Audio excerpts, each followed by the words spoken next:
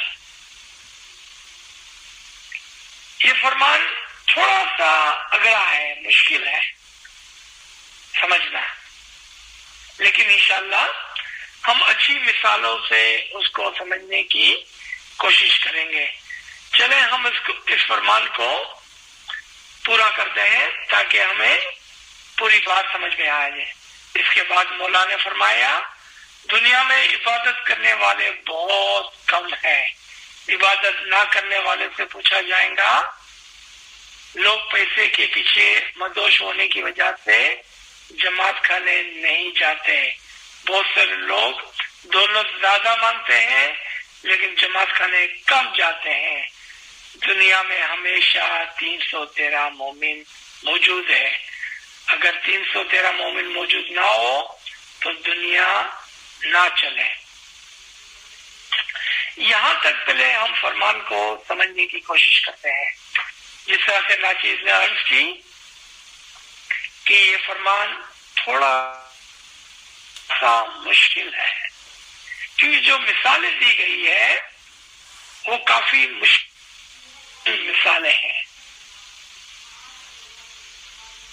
3 قسم کے لوگ، پیسے والے لوگ، کم پیسے والے لوگ اور غریب لوگ۔ حالانکہ یہاں پر حکیم نے اس کی مثالیں تو بیان کر دی لیکن سمجھ میں نہیں آیا۔ دنیا والے جو لوگ پیسے والے ہیں ان کی نگاہ ہمیشہ پیسے پر رہتی ہے اور وہ ان لوگوں کے ساتھ اٹھنا بیٹھنا پسند کرتے ہیں جو صاحب حیثیت یعنی کہ ان جیسے پیسے والے ہوتے ہیں۔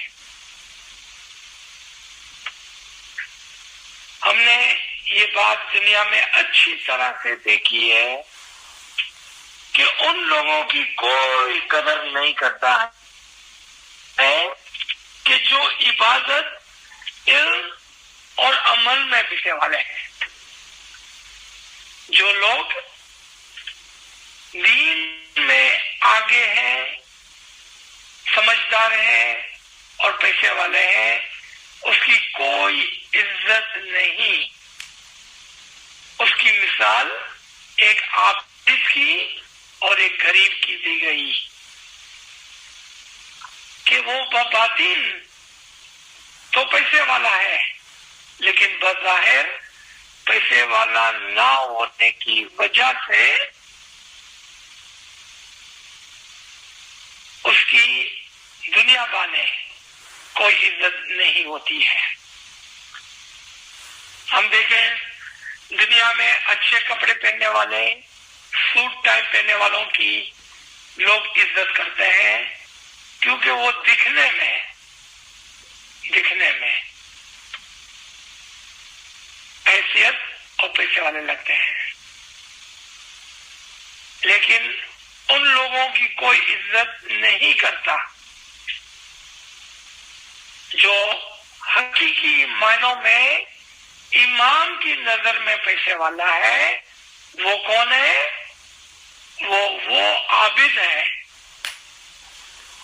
جو عبادت کرتا ہے، وہ سالک ہے، عام کے راستے پر چلتا ہے، وہ عارف ہے جو علم اور معرفت رکھتا ہے۔ اس کی کوئی عزت نہیں کرتا، کیوں کہ اس نے سوٹ نہیں پہنا ہوا ہے، کیوں کہ وہ دنیا بانے پیسے والا نہیں ہے. آپ کو یاد ہوگا ہم نے جماعت خانے کے سبجیکٹ کے اندر ایک مثال دی تھی کہ جماعت خانے میں سب سے بڑی خدمت کون سی ہے. ہم نے عرض کی تھی شوز کمپنی کی سروس. ہم نے نہیں کہا مکھی کامڑیا، ہم نے نہیں کہا والنٹر، ہم نے نہیں کہا وہ وڈیل، وہ عملدار، ہم نے نہیں کہا یہ. ہم نے کہا سب سے بڑی خدمت شوز کمپنی کی خدمت ہے، کیونکہ یہ شخص آپ کے گندے گیلے بو والے جوتے اٹھا کر رکھتا ہے تاکہ آپ آرام سے جماعت خانے میں بیٹھ کر اپنی عبادت تسبیح دعا کر سکے. وہ اپنے آپ کو ہمبل رکھتا ہے، اپنے آپ کو آپ کے جوتے کے برابر قرار دیتا ہے اور کہتا ہے کہ میں کچھ بھی نہیں ہوں. وہ بڑائی نہیں کرتا، وہ اپنے آپ کو چھوٹا عاجز قرار دیتا ہے. یہاں پر یہ ایک غریب کی مثال ہے. ہو سکتا ہے وہ شخص کو ڈاکٹر ہو، کوئی لوئر ہو، کوئی سی پی ہو، کوئی بہت بڑا بزنس مین بھی ہو سکتا ہے، لیکن جب وہ شوز کمپنی میں کھڑا ہو جاتا ہے تو وہ اپنی ایکشن سے، اپنے اعمال سے آپ کو یہ کہتا ہے کہ میں کچھ بھی نہیں ہوں. اس کی ایک اور مثال امام شاہ صلوات اللہ علیہ دیتے ہیں. ایک مرتبہ دیدار کے درمیان میں اچانک سے مولا اپنا سر اٹھا کر آسمان کی طرف اشارہ کرتے ہیں اور کہتے ہیں کہ دیکھو یہ 3 پرندے جو آسمان پر اڑ رہے ہیں. یہ 3 پرندوں کی مثال دیتے ہوئے فرماتے ہیں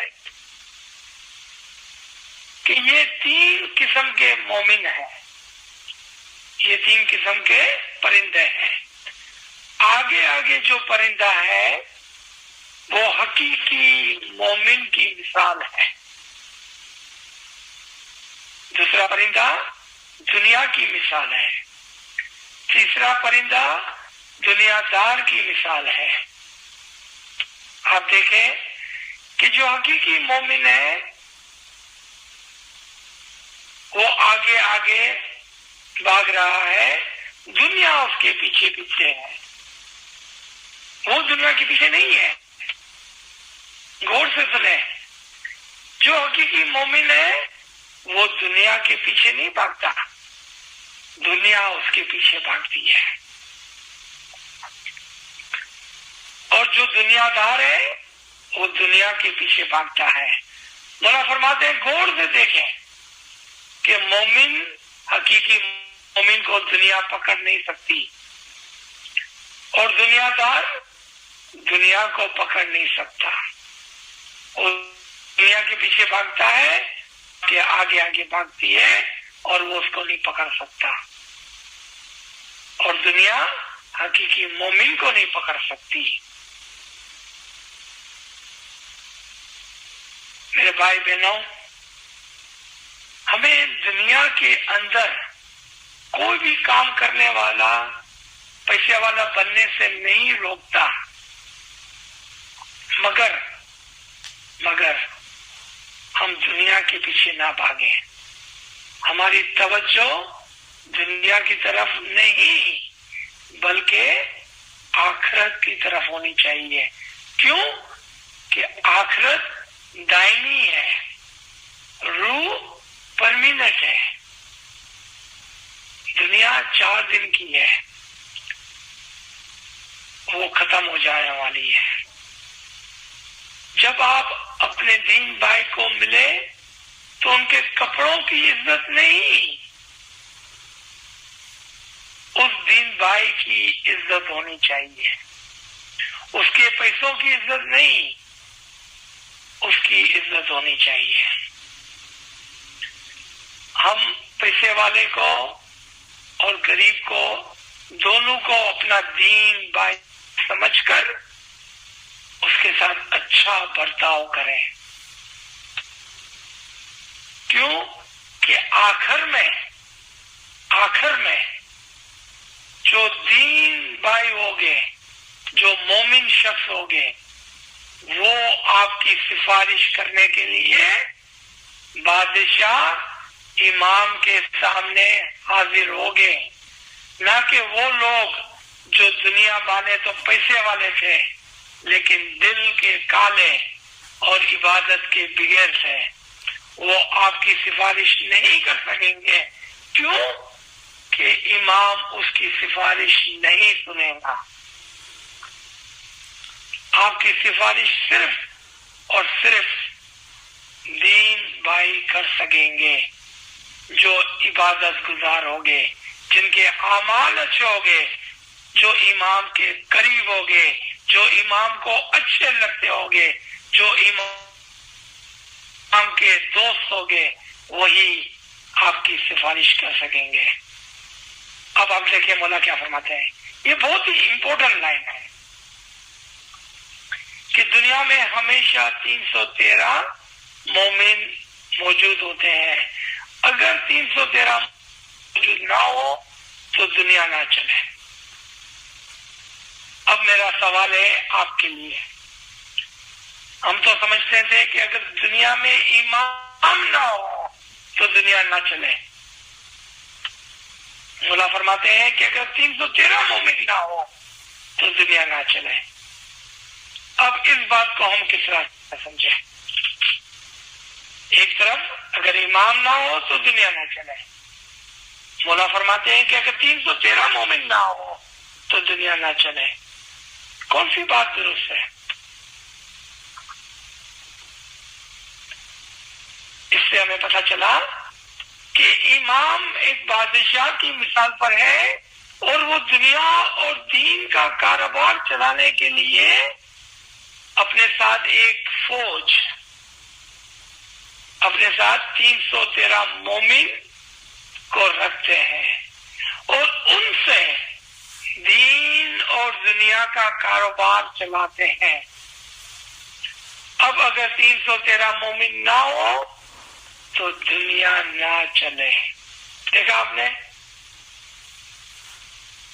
امام بادشاہ کی مثال پر ہے اور 313 مومن امام کا لشکر ہے، اس کی فوج ہے. وہ ان 313 مومن سے دین اور دنیا کا کاروبار چلاتے ہیں. ان کے بغیر دنیا قائم نہیں رہی. اب مولا آپ سے ڈائریکٹلی سوال کرتے ہیں اور فرماتے ہیں انصاف سے جواب دو کہ تم اولاد مانگتے ہو اور جماعت کرنے سے محبت کیوں نہیں رکھتے؟ ابھی ناچیز ایک سیشن میں تھا، کسی کلاس کے اندر ایک لیڈی کہنے لگی کہ میں رات کو عبادت کے لیے نہیں اٹھ سکتی ہوں کیونکہ میرے پوتا پوتی بہت چھوٹے ہیں، میرے بچے کام کرتے ہیں، میری بہو کام کرتی ہے اور وہ سارا دن پیسے کمانے کے لیے باہر رہتے ہیں. میں بوڑھی ہو گئی ہوں، بہت تھک جاتی ہوں. میں اپنے گرینڈ چلڈرن کو سنبھالتے پوتے پوتیوں کو، پھر اس کی وجہ سے نہ تو میں شام کو جماعت میں جا سکتی ہوں، نہ ہی عبادت کر سکتی ہوں. تو اب میں کیا کروں؟ آپ نے دیکھا کہ ہم دنیا، بچے، پوتا پوتی، سے گھر، ہر ایک کی محبت میں پھنسے ہوئے ہیں، لیکن اپنی روح سے محبت نہیں کرتے. اگر ہم اپنے روح کو پالتے، اپنے روح کو پال پوس کے بڑا کرتے ہیں، اپنے اسم اعظم سے محبت کرتے ہیں، اپنی عبادت سے محبت کرتے ہیں، اپنے ایمان محبت کرتے ہیں، تو یہ بات کبھی بھی سامنے نہیں آتی۔ آپ کی روح آپ کے ساتھ جانے والی ہے، عبادت آپ کے ساتھ جانے والی ہے، آپ کے بیٹا بیٹی بہو پوتے پوتی فیملی ماں باپ کوئی بھی آپ کے ساتھ نہیں چلنے والا ہے۔ میں یہ نہیں کہتا ہوں کہ آپ اپنے بچوں کو مدد نہ کریں، اپنے بچوں سے پیار نہ کریں، لیکن عبادت سے زیادہ عبادت کو چھوڑ کر نہیں نہیں نہیں نہیں نہیں عبادت کو چھوڑ کر نہیں، عبادت پہلے پھر دوسرے، کیونکہ آخر میں عبادت ہی آپ کے لیے کام آئے گی۔ مولا کیا فرماتے ہیں؟ انصاف سے جواب دو، آپ خود فیصلہ کریں۔ مولا بولتے ہیں آپ خود فیصلہ کریں، تم اولاد مانگتے ہو اور جماعت سے محبت کیوں نہیں کرتے؟ تم دولت کو عبادت سے بھی زیادہ چاہتے ہو؟ خود فیصلہ کریں ہم۔ اس کے بعد مولا نے فرمایا جب نفسا نفسی کا عالم ہوگا، یعنی کہ قیامت کا وقت ہوگا، جب آپ کی روح نکالی جا رہی ہوگی، تب اولاد دولت کچھ بھی کام نہیں آئے گا، صرف عبادت کا آئیں گی۔ جب بڑا بادشاہ علی اللہ امام آپ سے استاد لے گا تب کچھ کام نہیں آئے گا، تب کچھ کام نہیں آئے گا۔ ہم تمہیں دنیا کا کاروبار کرنے کے لیے منع نہیں فرماتے ہیں۔ دیکھا آپ نے، کوئی بھی آپ کو منع نہیں کرتا ہے کہ آپ اپنے بچوں کو اپنی فیملی کو مدد نہ کریں، آپ دھندا نہ کریں، لیکن عبادت کو چھوڑ کر نہیں، عبادت کو چھوڑ کر نہیں۔ مولا فرماتے ہیں ہم تمہیں دنیا کا کام کے لیے منع نہیں فرماتے، دنیا کا دھندا نہیں کرو گے تو یہ بڑا گناہ ہے۔ جو درویش کہلاتا ہے اور دنیا میں بڑا کام کہلواتا ہے، لیکن وہ دنیا کا دھندا نہیں کرتا تو وہ بڑا گناہ کرتا ہے۔ جو درویش ہے وہ بندگی کرتا ہے اور بیپار بھی کرتا ہے۔ آپ نے دیکھا، آپ صرف دنیا کو نہیں پکڑے، صرف ایسا بھی نہ کرے کہ جنگل میں جا کے بیٹھ جائے، آپ دھندا بھی کریں، عبادت بھی کریں، فیملی کو بھی پالیں اور عبادت بھی کریں۔ ایک کو چھوڑ کے دوسرا کریں گے تو نقصان ہوگا۔ اس کے بعد امام نے فرمایا، حضرت امام زین العابدین صلوات اللہ علیہ دوپہر کے وقت ایک باغ میں گئے اور تاکید فرمائی، فرمان فرمایا مقررہ قیمت پر پھل بیچنا، قیمت پر نہیں بیچنا، لیکن امام صلوات اللہ علیہ بذات خود اپنی مرضی سے بیچتے تھے، کم قیمت سے بھی بیچتے تھے اور کبھی تو بیچتے بھی نہیں تھے۔ واپس اس فرمان کو ہم دیکھیں، امام زین العابدین کے پاس دنیا بہت زیادہ تھی، اشرفیاں بھی بہت تھی، بدن بھی بھاری اور قدر آور تھا۔ امام زین العابدین صلوات اللہ علیہ کو جو دنیا کے خلیفہ تھے وہ سالانہ 20 لاکھ کا نذرانہ پیش کرتے تھے اور کہتے تھے کہ جنگ نہ ہو۔ اچھا، اب یہاں پر یہ بھی ایک بڑی عجیب و غریب مثال مولا نے فرمائی ہے کہ ایک طرف سے مولا نے فرمایا کہ آپ دھندا کریں، اچھی قیمت پر منافع سے دھندا کریں۔ آپ کے لیے فرمان تھا کہ آپ دھندا کریں اور نفع والا دھندا کریں،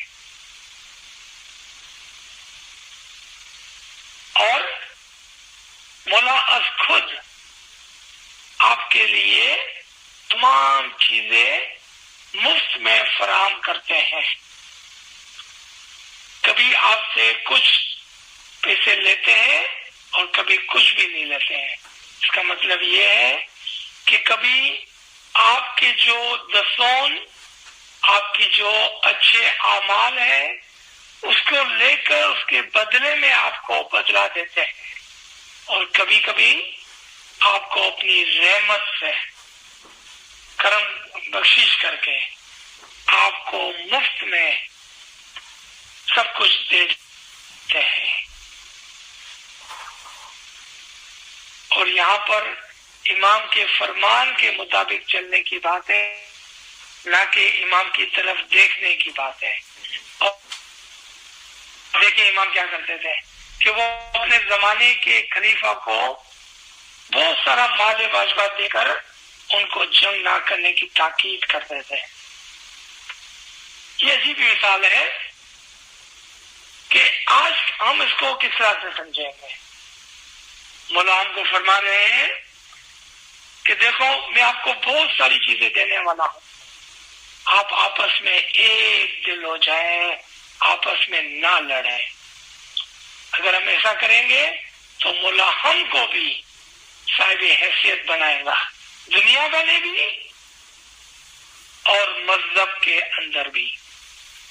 مذہب کے اندر بھی، عبادت کے اندر بھی ہم کو پیسے والا، واجبات والا صاحب اثر بنائے گا. ہم دیکھ رہے ہیں کہ وہ پورا فرمان مثالوں پر رکھا گیا ہے. مولا علیحدہ مثالوں سے ہمیں سمجھا رہے ہیں کہ آپ کس طرح سے دنیا کو دیکھیں اور کس طرح سے اپنے دین کو. وزن باری ہونا چاہیے آپ کی آخرت کی طرف. کیوں کہ آخرت پرمیننٹ ہے، آپ کی روح ہمیشہ کے لیے ہے. دنیا 4 دن کی ہے، وہ کل ختم ہو جائیں گی. آپ دنیا کے پیچھے بھاگیں گے، بھاگتے بھاگتے تھک جائیں گے، دنیا کبھی بھی آپ کے ہاتھ میں نہیں آئے گی. لیکن اگر آپ مومن شخص ہیں تو دنیا آپ کے پیچھے ہوگی، دنیا آپ کے پیچھے ہوگی انشاءاللہ. مولا ایک اور مثال بیان کرتے ہیں. ایک کافر تھا، وہ کہنے لگا امام تو پیسے کے لیے کرتے ہیں. امام نے اس شخص کو بلایا، فرمایا ہم سب کی بھلائی کے لیے کرتے ہیں. ہم پیسہ جمع کرتے ہیں اور اس میں سے عزیز رشتہ داروں کو بخشش ہے اور ہم خود بھی خرچ کرتے ہیں. یہ مثال بھی بہت عجیب ہے. ہم نے سنا ہے امام آقا سلطان محمد شاہ صلوات اللہ علیہ کے زمانے کے اندر کبھی کبھار لوگ ایسے سوال کرتے تھے، آج بھی کرتے ہوگے، شاید پیچھے سے کرتے ہوگے، سامنے سے نہیں، کہ مولا دسوم کیوں لیتے ہیں ہم سے. ایک مرتبہ مولا راجکوٹ تشریف لائے اور عملداروں سے، اور اس زمانے میں جو ہمارے حضور ڈپارٹمنٹ ہوتے تھے جو گاؤں گاؤں جا کر دسون کے پیسے وصول کرتے تھے، ان کو فرمایا کہ کیا جماعت برابر دسون دیتی ہے؟ عرض کی گئی یا مولا کچھ گاؤں ایسے ہیں جو بہت غریب ہیں، راجکوٹ کے اندر کچھ گاؤں ایسے ہیں جو بہت غریب ہیں، ان کے پاس مشکل سے کھانا ہے. مولا نے فرمایا کیا وہ دسون دیتے ہیں؟ مولا کوئی پیسہ نہیں ہے. مولا نے فرمایا کیا وہ کھانا کھاتے ہیں؟ تو کہا جی جناب مشکل سے 1 روٹی کھاتے ہیں. مولا نے فرمایا ان کو کہو کہ میرا فرمان ہے کہ اس روٹی کا 1/4 حصہ جماعت کا لے آئے.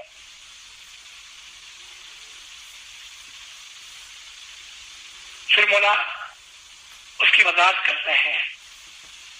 مولا فرماتے ہیں کہ اگر وہ ہم کو کچھ بھی نہیں دیں گے تو پھر ہم اس کے بدلے میں ایک کے بدلے میں 1,00,000 کر کے کس طرح دیں گے. ان کو کہو روٹی کا چوتھا حصہ ہم کو دے, ہم اس کو بہت برکت دیں گے ان کے مال واجبات میں, ان کی روٹی میں, ان کے کھانے میں, ان کے کھیتوں میں, ان کے پیسوں میں. اور واللہ واقعی میں ایسا ہی ہوا. وہ لوگ کے کھیت ہرے بھرے ہو گئے, ان کے گھر راشن سے بھر گئے اور وہ آباد ہو گئے. کیوں؟ کہ انہوں نے امام کے فرمان کے مطابق جب انہوں نے 1 آنا دیا تو ان کو 1,00,000 روپیہ ملا. جب انہوں نے روٹی کا 1/4 حصہ دیا تو ان کے گھر روٹی, راشن, ان کے کھیت ہرے بھرے ہو گئے. اور یہ کہیں اور کی مثال میں نہیں دے رہا ہوں آپ کو, ہمارے ہی باپ دادا کی میں بات کر رہا ہوں کہ کس طرح سے امام نے ان کو یہ فرمان فرمایا تھا اور کس طرح سے انہوں نے امام کے اس فرمان پر چلتے ہوئے وہ کہاں سے کہاں نکل گئے. دنیا بانی بھی انہوں نے ترقی کی اور امام کے فرمان پر چلتے چلتے انہوں نے بہت ترقی کی.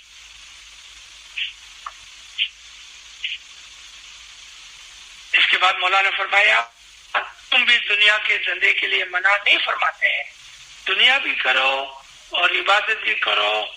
خداوند عالمین نے تمہارے لیے 24 گھنٹے پیدا کیے ہیں, اس میں سے 1.5-2 گھنٹے عبادت کرو, 1.5-2 گھنٹے عبادت کرو. اس میں کنجوسی اور کوتاہی نہیں ہونی چاہیے. عبادت کا وقت امام کا وقت ہے, اس کو آپ نہ کھا جائیں, وہ دے دیں امام کو. ہمیں یقین ہے اب تم عشق اور محبت سے جماعت کرنے جاؤ گے. امام نے مثال دے کے فرمایا تمہاری اولاد میں سے کوئی بات آیا ہو اور وہ آئے تب کس طرح ملنے کے لیے جاتے ہو, اس سے بھی زیادہ محبت سے تم جماعت کرنے آؤ. دنیا کا کام ختم کرنے کے بعد صبح و شام جماعت کرنے آؤ اور دین میں دنیا کا کاروبار کرو. اس کے بعد امام نے اپنی مثال دیتے ہوئے فرمایا ابھی ہم تمہارے دے ہوئے ہیں, ہمارے باغ بنگلے لوگ سب ممبئی میں ہیں, ہم ہمیشہ دنیا کا کام کرتے ہیں. ممبئی میں بھی ہمارے بہت سے گھر ہیں, ہم خدا کے کام کرتے ہیں اور دنیا کا کام کرنا بھی واجب ہے. انشاءاللہ پہلے تم آخرت کے کام کرو, دنیا تو بہت ملیں گی. آپ نے سنا کہ دین میں کام کرو, مولا مولانا نہیں فرماتے ہیں, لیکن پہلے دین کا کام, پہلے اچھے اعمال, پہلے عبادت, پہلے دعا, پہلے تسبیح, پہلے یاد, پہلے اچھے اعمال, پھر دنیا بہت ملے گی. مولا فرماتے ہیں. آخری قصے کے ساتھ میں اپنے اس سیشن کو روکنا چاہتا ہوں. آج اس سال کا آخری دن ہے. آپ خود اپنے نفس کے اوپر ہاتھ رکھ کر پوچھیں کہ کیا میں نے اس سال دنیا کمائی کہ دین کمایا؟ کیا میں نے اس سال امام کو وہ وقت دیا جس کا امام سے میں نے بیعت لیتے ہوئے وعدہ کیا تھا؟ کیا میں نے امام کو 3 گھنٹے جو ہم پر سون کی طرح واجب ہے وہ دیے؟ کیا 1.5 سے 2 گھنٹہ عبادت کی؟ یہ سوالات 7 آپ اپنے آپ سے سوال کریں. آج آخری دن ہے سال کا، اس سال کا حساب کتاب کریں، پوچھیں اپنے آپ سے. ایک مرتبہ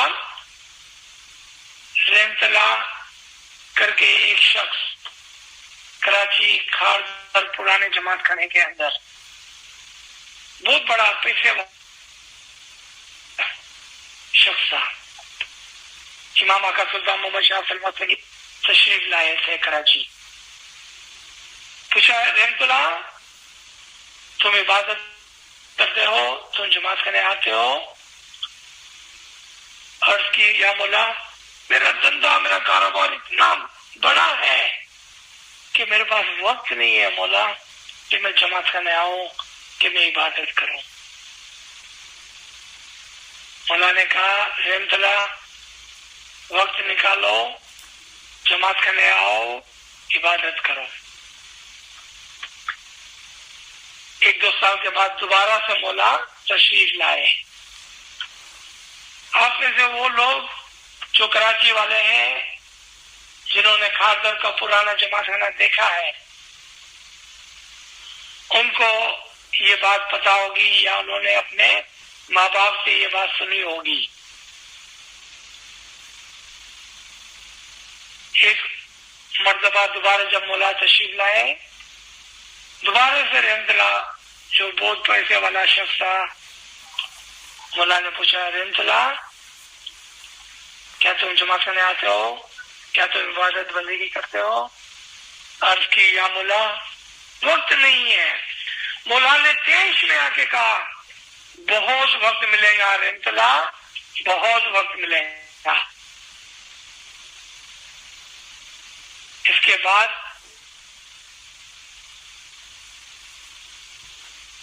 رحمت اللہ بہت مشہور ہوا کھاردر میں. اس کی ساری جو کشتیاں تھی، اس کے بڑے بڑے بزنس سے سب پانی میں ڈوب گئے، سب پانی میں ڈوب گئے، کوئی زندہ باقی نہیں بچا. اس کے پاس وقت ہی وقت تھا. اس کو رحمت اللہ گانڈا بولتے تھے، رحمت اللہ گانڈا، کیونکہ وہ 24 گھنٹے جماعت خانے کی سیڑھی پر بیٹھ کر روتا تھا اور کہتا تھا کہ یا مولا دیکھ میں آ گیا ہوں، دیکھ مولا میرے پاس بہت وقت ہے، دیکھ مولا میں تیرے گھر پر 24 گھنٹے بیٹھا ہوں.